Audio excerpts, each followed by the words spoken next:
So good morning, everyone. And on behalf of the Institute of Contemporary Studies, Bangalore, the Chennai Center for China Studies, and the Press Institute of India, this is Sashi Naya extending to all of you a very warm welcome. I'm particularly delighted to welcome Mr. Jayadev Ranade.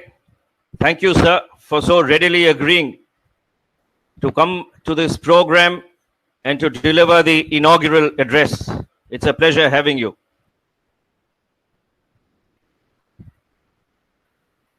Sometime in 2013,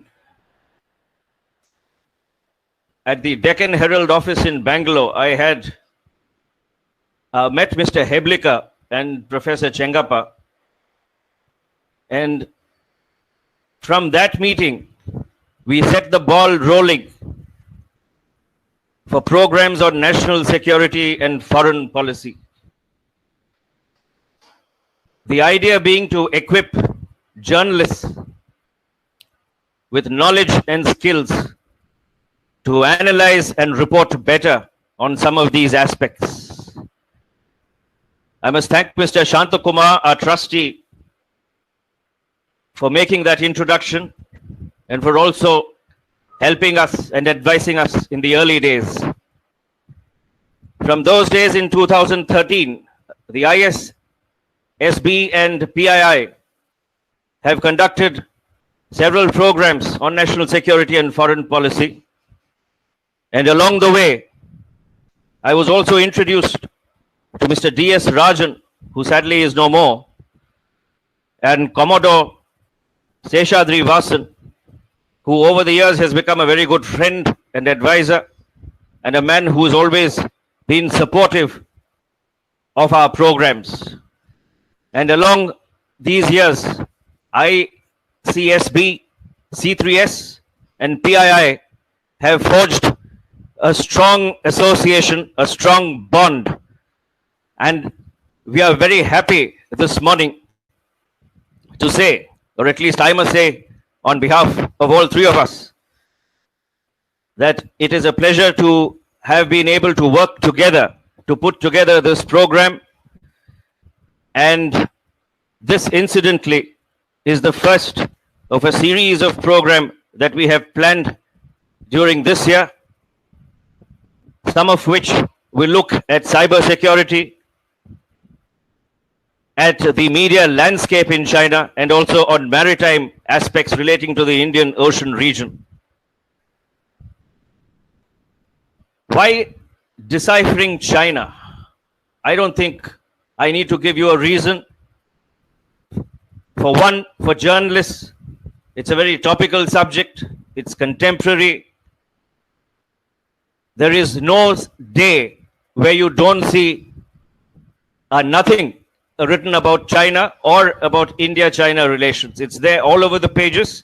And this is quite astonishing when you come to think of it, because we are in the midst of COVID crisis and a lot of other things. But China still, sort of hogs the limelight.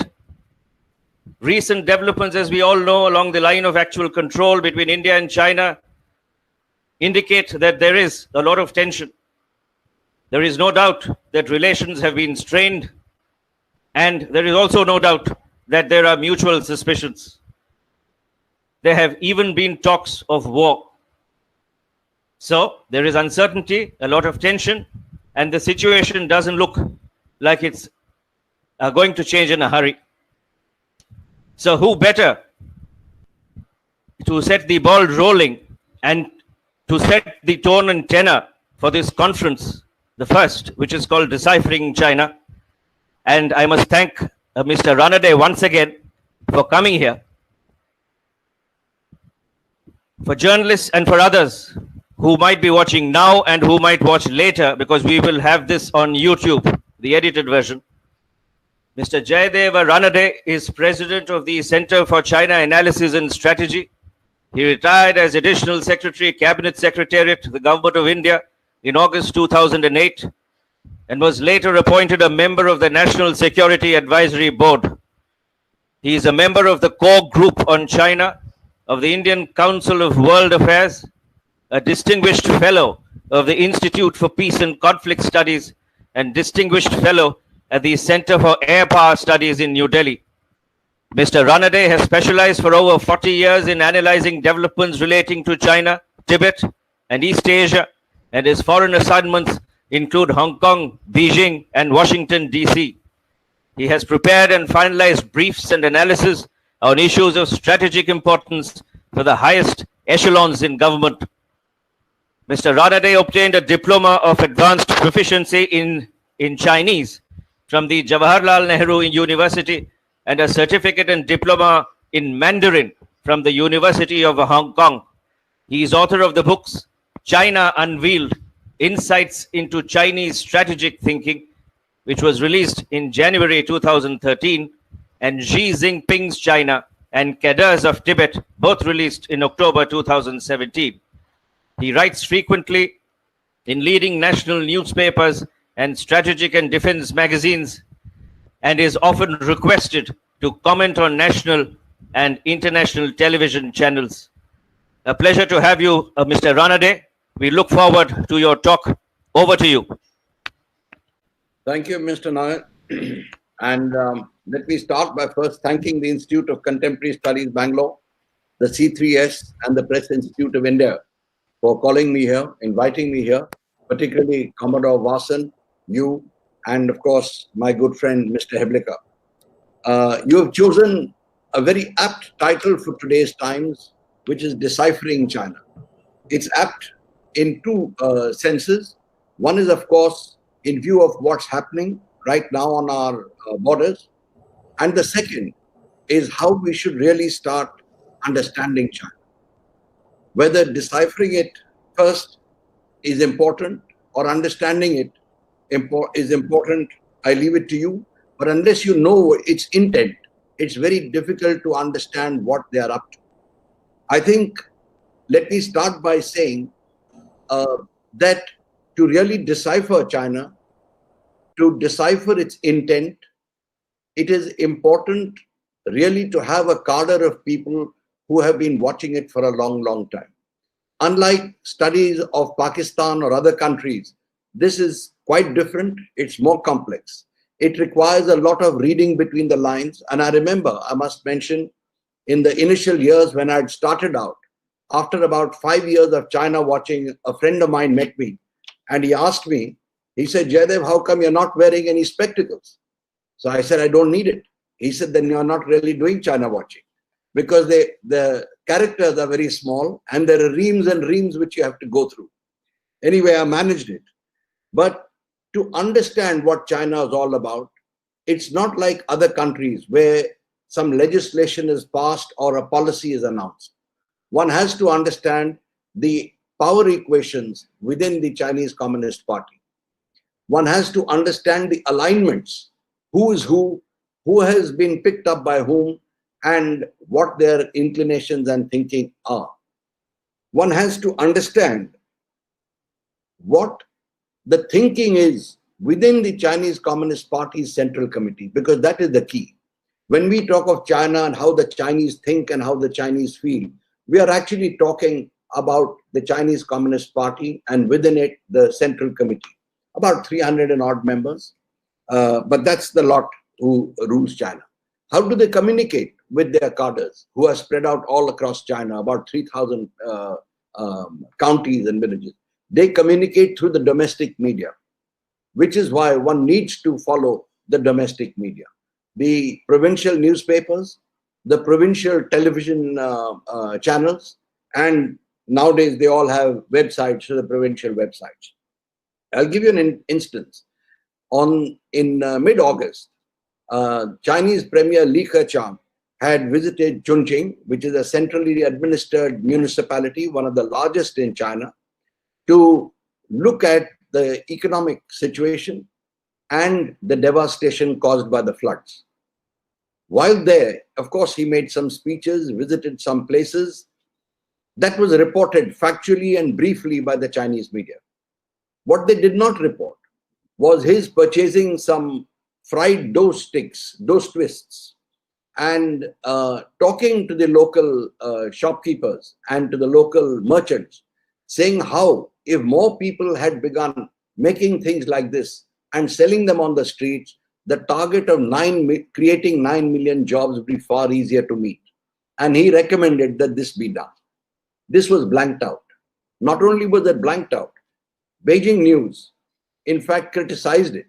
And they said it will make the streets dirty. People will be taking up this kind of business all over, and so did one or two others. By itself, one could ignore it, but actually this indicated a certain difference between different groups within the Central Committee, primarily between the Xi Jinping faction and Li Keqiang's, which persists. There is a feeling that Xi Jinping's grip is total. Yes, it is near total. But within the Politburo Standing Committee also, if you start looking at it closely, and the Politburo, there are signs of differences. I won't go into that now. But let me just say that all China today, a more assertive and progressively aggressive China, possibly even overconfident, it becomes even more important for us to see what's going on there and what their intentions are. The first signs of Deng Xiaoping's policy of lie low and bide your time was that it was being changed or jettisoned, came in the time of Hu Jintao. The Chinese president was Xi Jinping's predecessor. And he first started initiating a pushback by China on policies that it disapproved of. A couple of indicators were his approach towards the Dalai Lama. He began objecting and then pushing back and inflicting punitive punishments on countries that officially received the Dalai Lama or whose heads of state or government received him. Slowly, the number of visits that the Dalai Lama undertook abroad began coming down. This policy was accelerated and taken much further by Hu Jintao's successor, Xi Jinping, a man who thinks he is born to rule. He's a princeling, and he's a person whose background indicates that he wants to fulfill the ambitions of his forebears. That's his determination. And he took over, and unlike most leaders who tackle one problem area at a time, he seemed to have decided to tackle all of them. So he addressed problems, or what he thought were problems, in the three main pillars of the Chinese system: the party, the government, and the People's Liberation Army. Simultaneously, there are, I think, very few leaders who have done that, if any at all. As soon as he took over in November 2012, he summoned an enlarged meeting of the Central Military Commission. And the PLA in China, mind you, is the pillar. It's an army of the party. He summoned an enlarged meeting and he told them two things. Henceforth, absolute obedience to the party is a must. Secondly, political reliability will be the criteria for promotion. And subsequently, he began giving or restoring back more powers and authority to the political commissars who are integral to the People's Liberation Army. So that was the first one. The second was within the party itself. He undertook a rectification program. He told them that you guys are corrupt, you are not efficient, and he began instituting a rectification campaign in the party. The third was within the government, where again he undertook restructuring. The signal thing that he did was he reactivated the Central Discipline Inspection Commission, which is the party's anti-corruption watchdog body. And he put in charge of it his closest friend, Wang Qishan, as a financial administrator, in fact. He put him in charge and gave him the go-ahead. This anti-corruption campaign that Xi Jinping launched is probably the most thoroughgoing and the most long-lasting anti-corruption campaign that China has ever seen. There have been anti-corruption campaigns in the past, sporadic and primarily intended to meet immediate needs of weeding out opponents. But Xi Jinping has undertaken an even more thorough campaign. Just to give you an example, let us take September 2017, almost one term over. before he heads into the second term, which is the 19th Party Congress. By that time, he had got the PLA to accept the most far-reaching and extensive reforms that the PLA has ever seen. He did that by cajoling, by persuading, and by threatening. Over 150 PLA officers at the rank of Major General and above were dismissed. And in the Chinese system, dismissal means you lose everything. Not only your power and prestige, but all financial benefits that accrue to either you or your family. And 9 times out of 10, if you're found guilty of other charges, you're shot. Many people committed suicide so that their families at least would get the financial benefits. But I'm just giving you a number, how many were removed. In the party, over 175 people of the rank of Vice Minister and above, that is, in India's parlance, Secretary to the Government of India and above, were dismissed. In the government, again, a whole lot more. This was the manner in which the anti-corruption campaign actually created shockwaves in the system in China. It raised Xi Jinping's personal popularity. Along with this, he introduced a couple of other things. One was, he said, we must have a campaign against ostentatious living. And therefore, he mandated 1 soup and 4 dishes. It meant a loss of between 2 to 3% of the GDP. But he persisted. A lot of restaurants and shops had to close down because this culture of living off the iron bowl was being curbed. So this is what he began doing in the thing. But side by side, apart from these assertive moves, he also announced at the 18th Party Congress the China Dream. But let's cut to the more present times. Before that, what he did was in 2013, as soon as he entered the new year, he announced the Belt and Road Initiative. And that is where many people accepted it, or rather even propagated it as an economic venture. But if you read the writing on the wall at that time very carefully, what his loyalists said was, immediately after that, that China under Xi Jinping has now embarked on a new 30-year era, like those of Mao and Deng Xiaoping before him. The message was clear, that the Belt and Road Initiative was a strategic geo-economic initiative. It was meant for Chinese power, economic, military, and diplomatic to actually girdle the globe. And that is what, in essence, Xi Jinping's thinking was. It was to put China on the map. But let's cut to the current. At the 19th Party Congress in October 2017, Xi Jinping went a step further, and in a very bold move, what he announced were the China Dream again. It has 3 parts to it. The first is to make the Chinese people wealthy. The second, to make the Chinese nation prosperous. And the third, which is where the problem lies actually, was the rejuvenation, or the great rejuvenation of the Chinese nation, which is actually recovery of all the territories that they feel were lost through the imposition of unequal treaties by hostile foreign powers. This is a key. The target date for achieving this was the 100th year of the founding of the Chinese Communist Party, which is 2021, next year. For us, it's an immediate concern. The second thing he announced was Made in China 2025, which is to make China, or bring China to the level of the world's most advanced technology powers by 2025. And the final goal that he announced was to make China a major power with global pioneering influence by 2049, the 100th year of the founding of the People's Republic of China.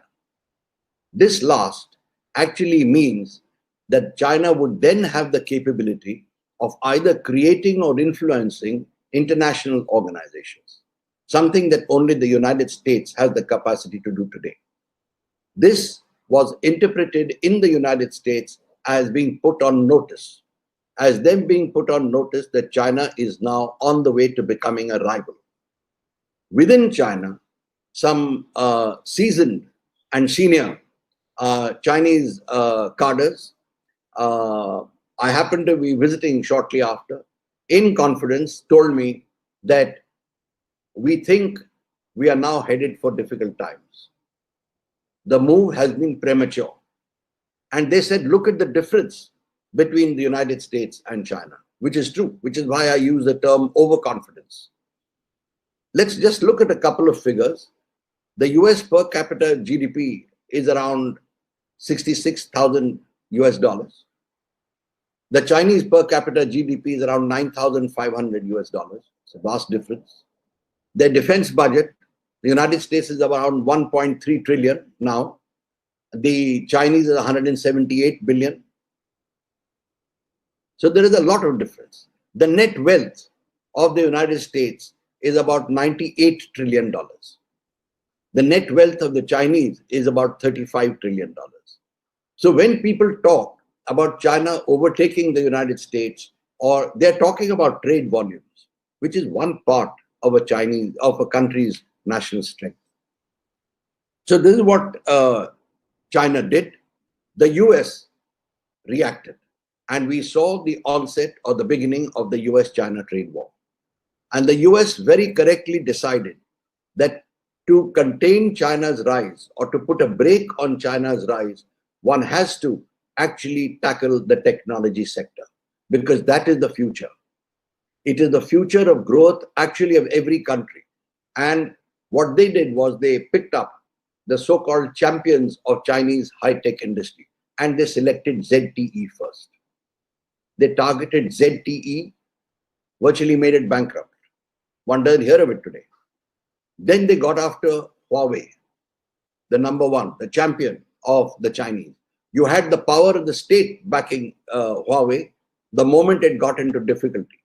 There was a lot of bluff and bluster saying that we have the necessary wafers, we have the necessary imaging chips, we can manage, we can make it.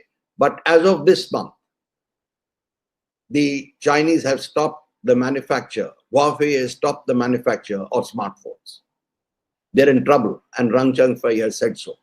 They're now trying other things, but the Americans are applying the squeeze. They have also told their allies, that is the South Korean and Taiwanese companies, who are the only two others who are making these high-tech chips, to stop supplies to China. This is going to have a cascading effect in other high-tech S&T areas of China, including space, because some of these parts are integral and they're only made in these countries. That's one aspect. But the second is the COVID crisis, which hit China. We may have our own views about COVID, but it led to a huge surge in anti-China sentiment around the world. That exists even today. As far as China itself is concerned, factories were shut down, restaurants closed, people were out of jobs, and an unemployment, officially stated unemployment figure of between 17 to 20 million at the end of 2019 surged up to between 70 and 90 million by April 2020, thanks largely to COVID and reinforced by the US pressure, which had started giving problems to the Chinese economy. Here I must mention to you that the Chinese Institutes of Contemporary International Relations, a think tank like those of all of us, but it's a think tank of the Ministry of State Security, China's foreign intelligence arm. They briefed the Politburo and Xi Jinping in April this year, where they said essentially that anti-China sentiment is at an all-time high. Domestic discontent has spread and it is very high. The United States is very likely to set a spark to this and create social upheaval. There might even be social conflict. This was their warning.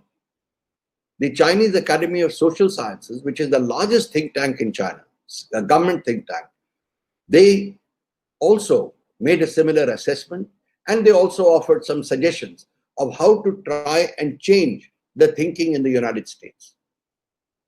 The PLA Daily, very unusually, published an editorial which said that the danger of social conflict domestically is very high, and the US is likely to set off a social conflict. So this was the mood in China at that time.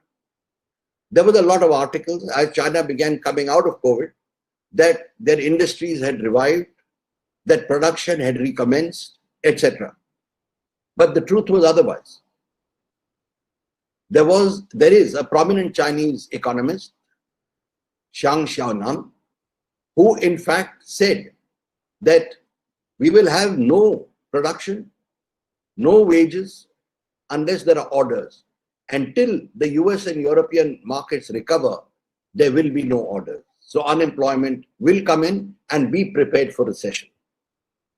This was the climate that exists. This is the climate that Xi Jinping had to face. But this came on top of something else, which was the political dissatisfaction in China. At the 19th Party Congress, he also not only ignored the age limits that had been set down by Deng Xiaoping for elevation of senior cadres, but he also abolished term limits on senior posts like that of president. There was a lot of discontent. Serving Central Committee party members, retired Central Committee party members protested. They said, we do not want a return to the one-man rule of Mao Zedong. Many of them, don't forget, had survived the Cultural Revolution. Some had somehow managed to retain their positions. Most had been consigned to the countryside and were rehabilitated by Deng Xiaoping. They did not want a return to those 10 tumultuous years of the Cultural Revolution. There was a lot of anti-Xi Jinping sentiment. Academics, prominent among them being very well-known Chinese academics like Xu Changrun, Xu Chiyu, Kai Xia, etc., wrote tracts which they posted on the Chinese internet, knowing full well that they will be identified and punished, but they took that risk. There were a plethora of a Supreme Court judge, I'm saying that a member of the Supreme People's Procuratorate, like a Supreme Court judge, also posted one on the internet. There were a number of such articles. And what was really surprising was, one, the people taking the risk to put it. Secondly, that these remained on the internet for a few days. Some of them, in fact, even continued for a month. So this was the scene that was there. The COVID came, the initial mishandling of the COVID saw a surge in this criticism. And for the first time in many, many years, at least for the first time that I have seen in my years of China watching, the incumbent General Secretary of the Chinese Communist Party, in this case Xi Jinping, was blamed by name and he was asked to step down. He was called a clown, etc. The princelings who normally keep quiet came out into the public and made their comments, again criticizing Xi Jinping. This was the scene that Xi Jinping faced, which is why there is an uncertainty about where China is headed, in addition to all the pressures that are there. But Xi Jinping, as I told you earlier, is a different kind of a person, a different kettle of fish. He's a man who saw his father being purged on 3 occasions, and therefore he lost everything. He saw his mother being humiliated in front of his eyes. He saw his elder sister being killed by the Red Guards. He himself was punished, and yet, unlike his schoolmates, he chose to join the Chinese Communist Party. The others either went abroad using their parents' influence or joined state-owned enterprises, something like our PSUs, for better jobs. But he chose to join the Chinese Communist Party. He had no protector, but he joined and he rose through the ranks till Deng Xiaoping, I would say, rehabilitated his father and things became better for him. But this is the kind of man who's there, and he fought back. Till today, there are 6 ideological campaigns that he has unleashed, covering virtually every sector. And he has also targeted the security apparatus, because he would have noticed that these posts, these offensive posts, remained on the internet for days on end, whereas the boast of the cyber administration of China is that they can remove it within a space of 5 minutes. Obviously, someone has to pay a price. So there is a massive rectification campaign going on there.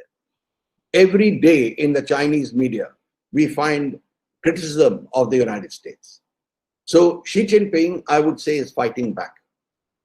But a lot depends on what kind of pressure and how much the United States keeps applying on China. They have started targeting the Chinese Communist Party. The first shock they gave was when they said they will sanction those members of the party who are instrumental in formulating or implementing policies that repress the local people. They have already targeted a few. Carrie Lam's son, the chief executive of Hong Kong, her son who was pursuing doctoral studies in Boston at Harvard, had to quit and come back. That was one. The second, Pompeo floated a proposal saying that members of the Chinese Communist Party may not be given a US visa.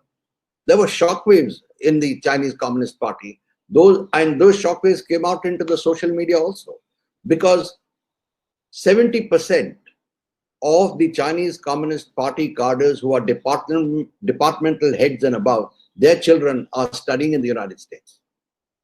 Obviously, they have money there to keep their children in college. They have relatives there. All that suddenly becomes vulnerable. Xi Jinping's position today is shaky, but as I said, he's fighting back. The reports that I get indicate that his security has been beefed up, but a lot depends on how China's economy recovers, on how much pressure the United States keeps on him. And as far as we are concerned on the border, and I'll conclude with this, on the border, if we stand up to the Chinese, it will be a setback for Xi Jinping, because he has to go home with a victory, something he can show. And for us, the stakes are equally high. If we give in, we would have lost a lot of prestige that we have gained in recent times. So I'll conclude here, and thank you very much once again for inviting me.